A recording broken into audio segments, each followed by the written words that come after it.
What's going on, guys? Today I'm going to be demonstrating how to change a flat tire, and I'm going to show you the basics and everything you need for the project on my brother's 1999 Honda Civic. So let's get started.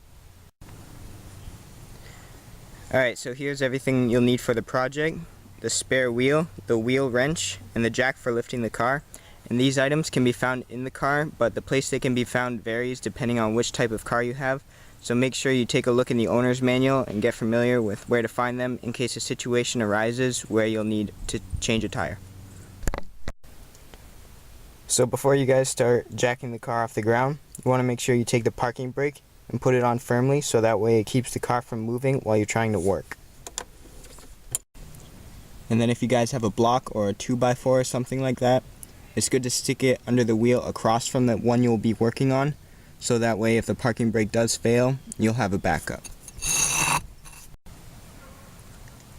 So before you begin to lift the car off the ground, you want to make sure you loosen each wheel nut just a little bit, so that way it makes it easier to take them off completely when the wheel has left the ground.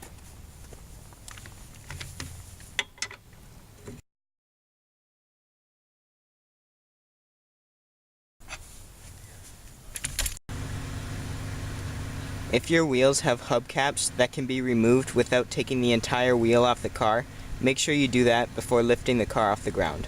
So before you put the jack under your car, check the owner's manual so you know where exactly you can put the jack, because putting it in the wrong spot underneath your car could cause damage. So now that you've found the right place to put the jack and you have your parking brake and your block firmly in place, you can begin to lift the car off the ground.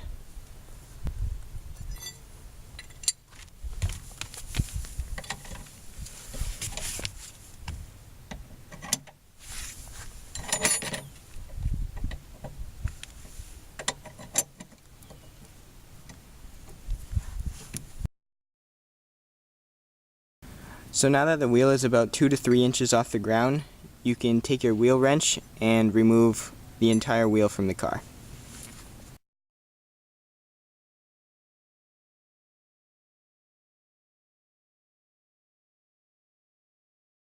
Make sure you put your wheel nuts out of the way, but in a place where you won't lose them. So now that the wheel is off the car completely, it's time to put the spare wheel on. So I'll show you a tip for putting it on that makes it easy, especially with big tires. So once you have the spare wheel ready, rock it back and forth between your feet so that way you can get it up and off the ground and onto the screws.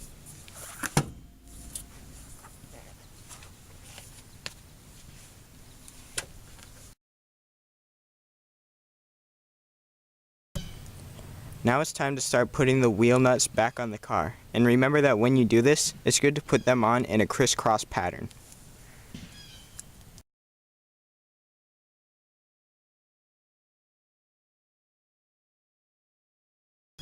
If it feels like the wheel nuts don't go on easy, you might be cross-threading them, and you don't want to do that, so make sure they go on nice and smooth.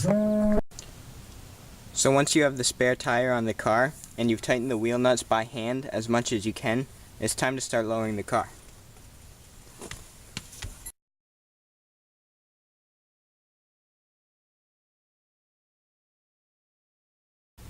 Once the tire is resting on the ground and the jack is not lifting the car anymore, you can remove the jack from underneath the car.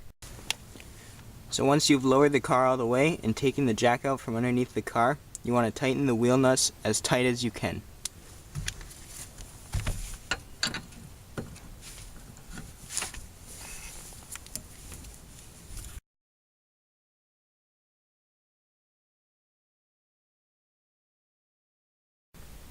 So now you can take the parking brake off,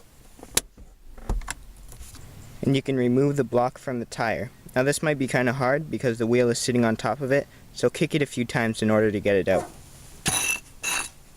So remember that this spare tire is just temporary. You want to make sure the actual tire gets checked out as soon as you can. Alright guys, that's how you change a tire. I hope this comes in handy, and always remember to drive safe.